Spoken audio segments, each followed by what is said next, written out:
Good evening and a very warm welcome to First Issues. The World Bank announced lowered 2016 forecasts of 37 out of 46 commodity prices early this year.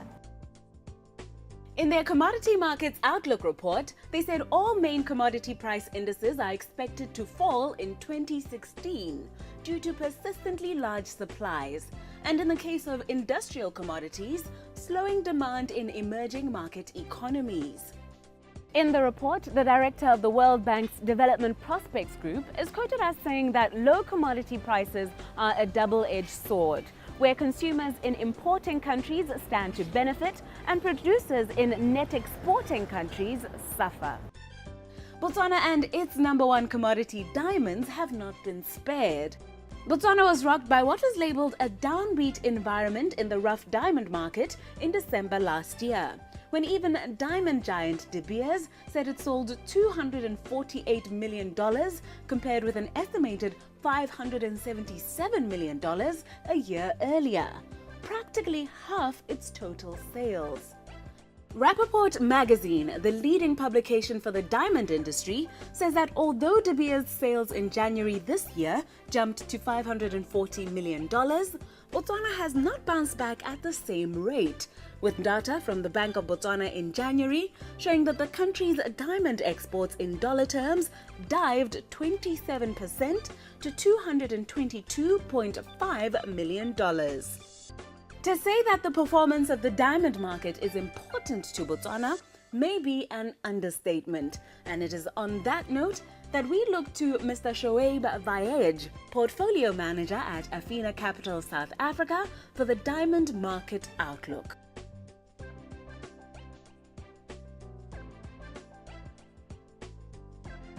Welcome back to First Issues, as we are offered expert analysis of the diamond markets by Portfolio Manager at Afena Capital South Africa, Shoaib Vaej, who was recently in the city. Diamonds are not the only commodities currently experiencing trouble, as commodity prices in general are said to be worse than during the Great Financial Crisis. This slump continues to dominate conversations regarding the global economy, and Mr. Vaej helps us to better understand it.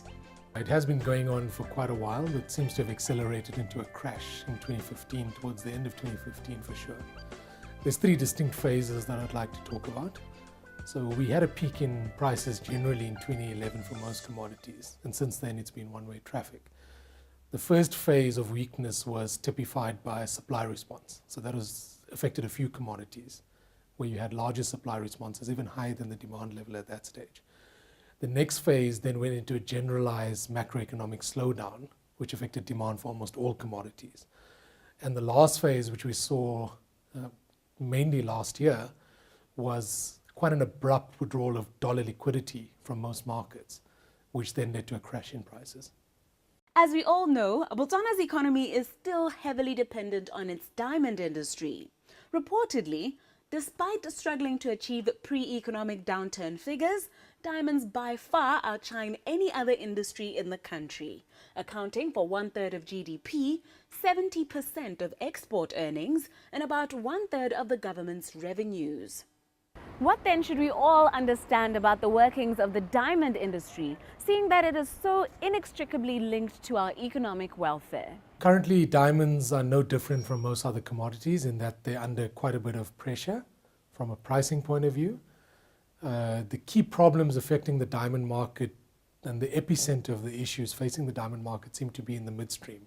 So these are your diamantes and your cutters and polishers, where they have binged on cheap debt as well as available stock in the hope that they'd be able to on-sell that stock due to higher levels of demand that we saw early in the cycle. That currently hasn't come to pass, so we've seen demand slowing down, and we've also seen the funders withdrawing from the market and demanding more from those cutters and polishers in terms of transparency. So we've seen a withdrawal of liquidity and a slowdown in demand, which has put them into quite a bit of trouble. They're almost not making any money to making losses in some cases, and we have seen some bankruptcies.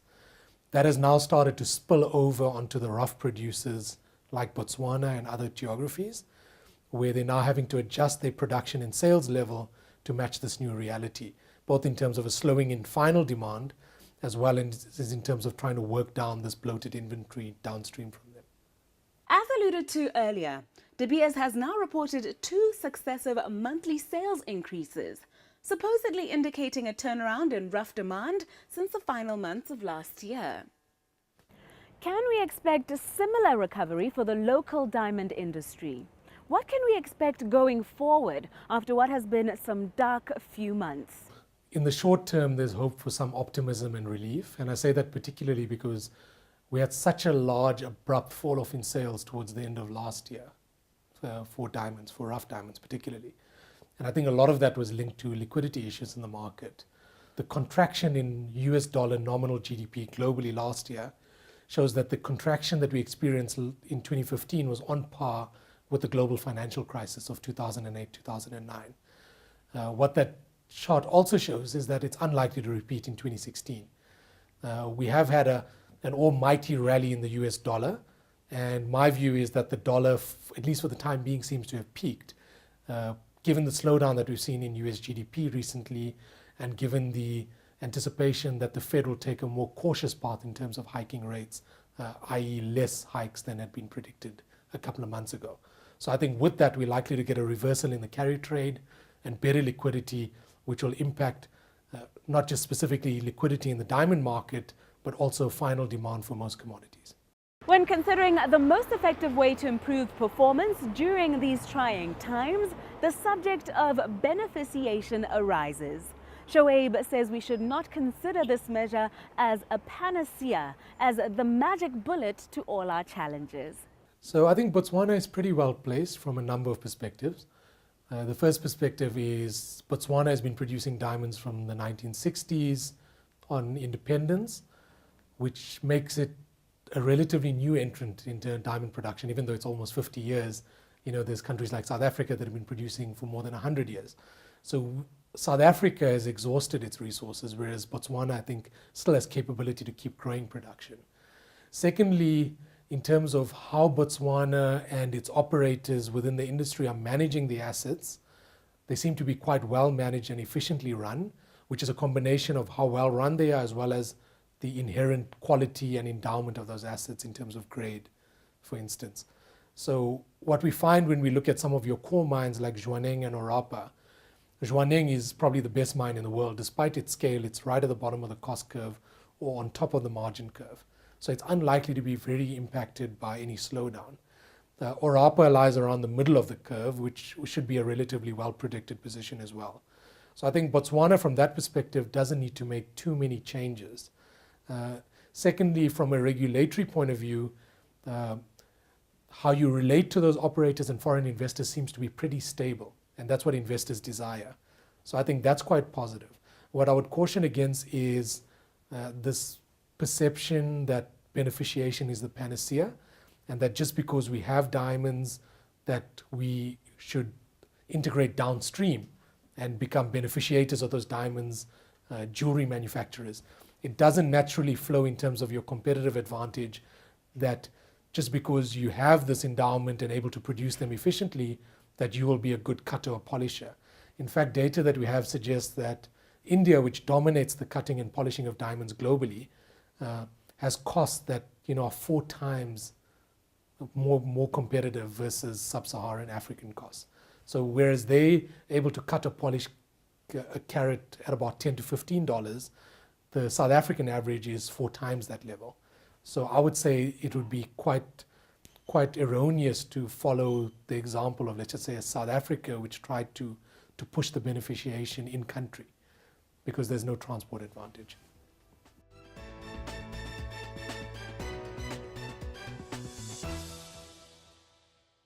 Welcome back to First Issues as we continue to discuss the diamond market outlook with Shoaib Vayej of Afena Capital, South Africa.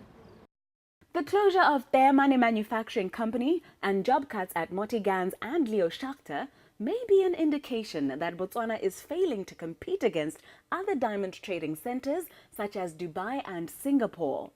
But if not beneficiation, then what? So I think for now you have, if you do more development, let's just say bringing on new mines and new investment it could be too much for the market to bear, given that we foresee a period of oversupply in the medium term. So we need demand to catch up. So I would say the money would be better spent elsewhere on other labor-intensive activities that could solve some of the social problems, not necessarily in the diamond industry. The second aspect is you could probably look at establishing some sort of stability fund, like we've seen from some of the major oil producers like Norway or Abu Dhabi, where you take some of the profits, the surplus profits from the industry, and invest that more broadly globally for tougher times. One of the more interesting points in Mr. Vayeja's presentation during the Afena Capital event were his views as to the implications posed by the production of synthetic diamonds. Just as a precursor, I would say never bet against human ingenuity, but for now it looks like there's quite a bit of road to flow and quite a bit of learning to happen before synthetics become competitive with large gem quality diamonds. So for example, the cost of producing a 1 carat colorless stone is many multiples, like 50 times the cost of a naturally produced diamond. So I'd say there's quite a long way to go, even though there have been some technological advances for that in synthetic industry to achieve scales and efficiencies that would allow it to be competitive with natural diamonds. The Wall Street Journal says that De Beers' announcement earlier this year on its improved performance was only the second time in the country's long history that it had ever divulged more details about its rough diamond sales, pointing to the lack of transparency within the industry that our analyst himself had touched on during his talk. Diamonds are particularly opaque in terms of the industry, and I think a lot of that stems from the history where De Beers dominated the industry like no other commodity. So De Beers at one stage had like 90% market share in terms of sales of rough. So there was no need to be transparent because they were the industry. So you just took whatever they could give you. That's changed markedly now. So De Beers currently has about a third market share. So times are changing. You're getting more information from different sources naturally.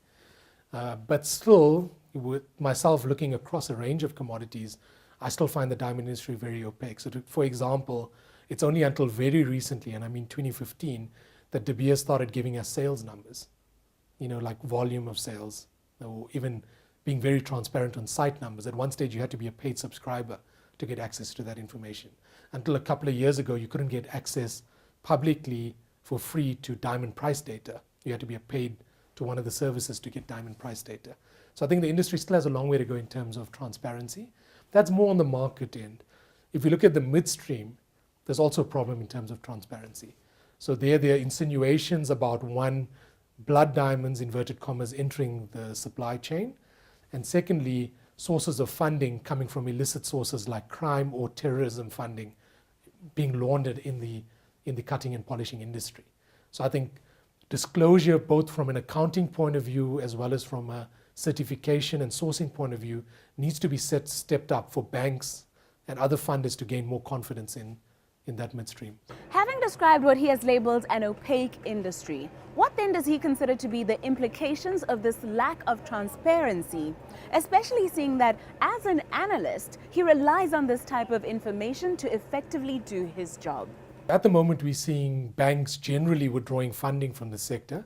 One, because they perceive diamond funding as high risk, and two, because generally they're being squeezed by their own regulatory pressures like Basel III.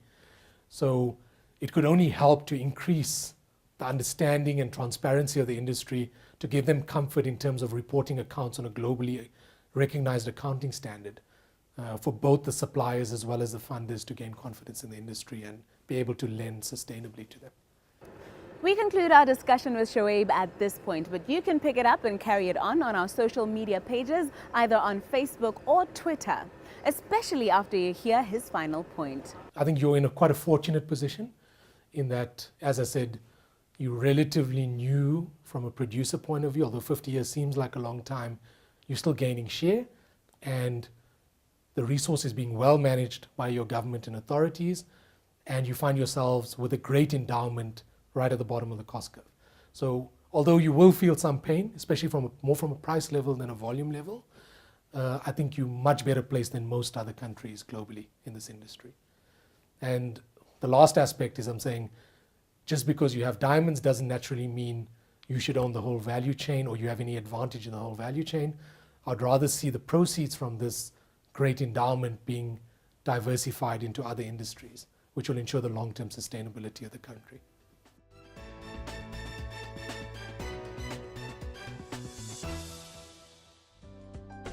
Welcome back. As in this final segment of our program, we continue our look into different business etiquette norms practiced in different parts of the world.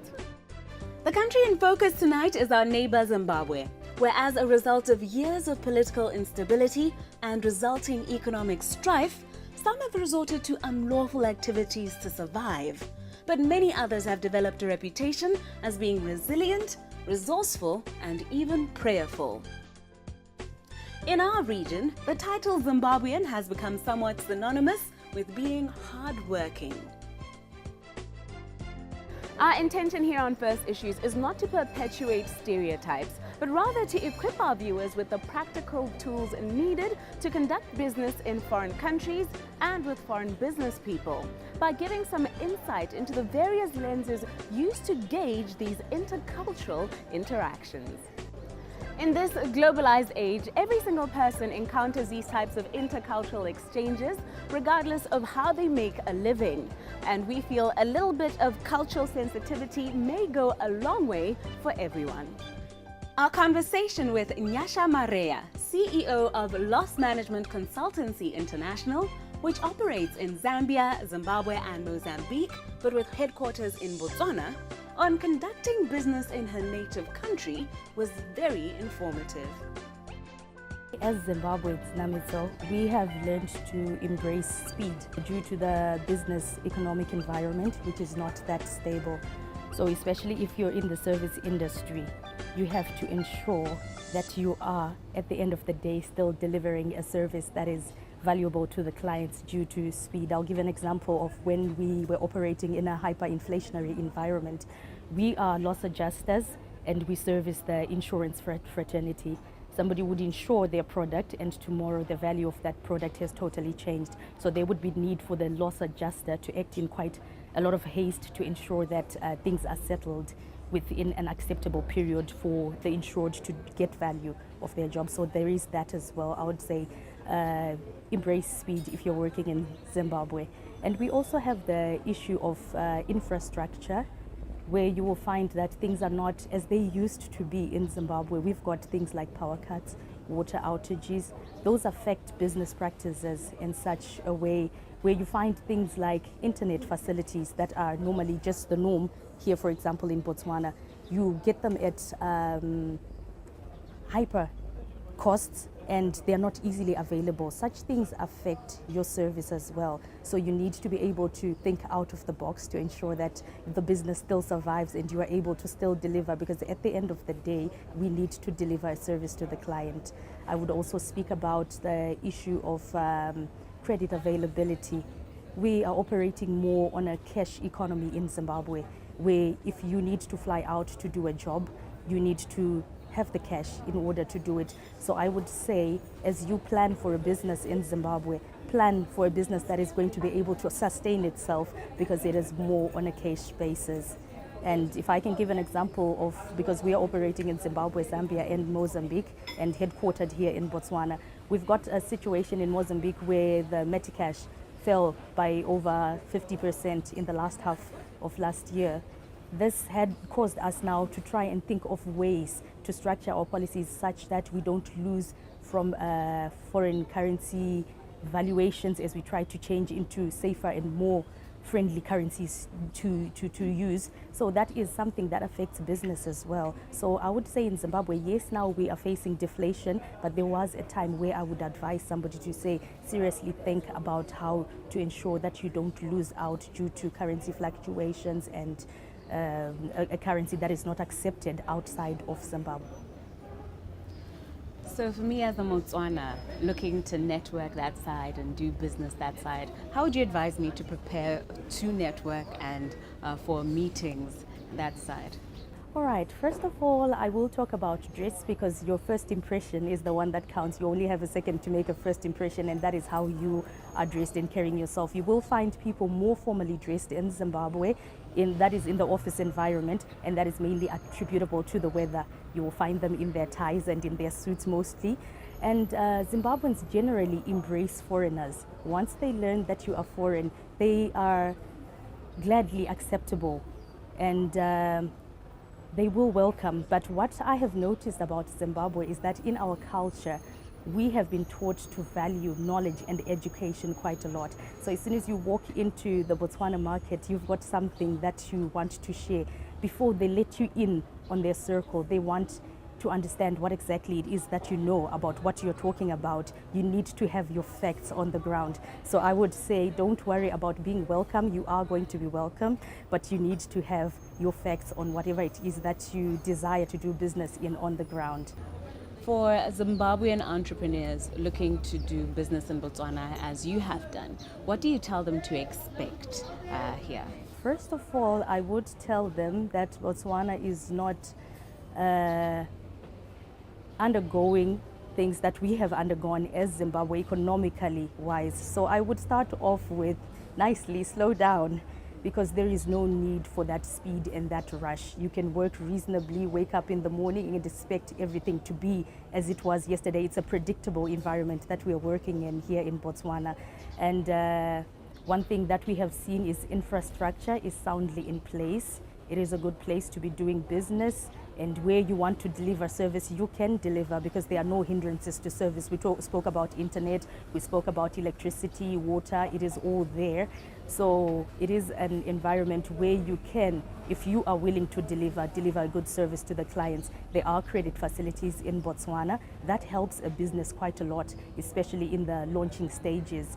For example, if you can prove that you're credit worthy, you walk up to a bank and they give you credit facilities. So you've got credit to do what you have to do. You've got travel agencies that are giving you fly now, pay 30 days later. And by the time 30 day comes, you have been paid already and you are able to pay back. So it is quite empowering and enabling to do business because of those credit facilities. And also there is a politically stable environment. You are able to plan in Botswana because you know tomorrow you will wake up and Botswana will still be Botswana, so you can make long-term plans. We are here, we've already expanded into Francistown. We have no fears of expanding further, and we are planning to do so. What would you tell them for a meeting with a Botswana? How can they better be prepared relationally? What I have learned though is Botswana love their language and they're so in touch with their culture. So if you can learn the language, at least just learn Madume, how to greet. If you can walk in and greet in Setswana, I've noticed they become very open and they can help. But being here for about 7 years now, going into the 8th, I have loved the way Botswana love their language and culture, and seen how it helps to build relationships, especially in the business arena as well. So I've actually taken up Setswana lessons to enhance that as well. So I would encourage Zimbabweans to say, learn Setswana, start a little, don't shy away because you don't know Setswana. If you know your greeting, it will open doors for you. So it is okay to come and eventually aim at learning and also embrace their culture. It is quite a rich culture.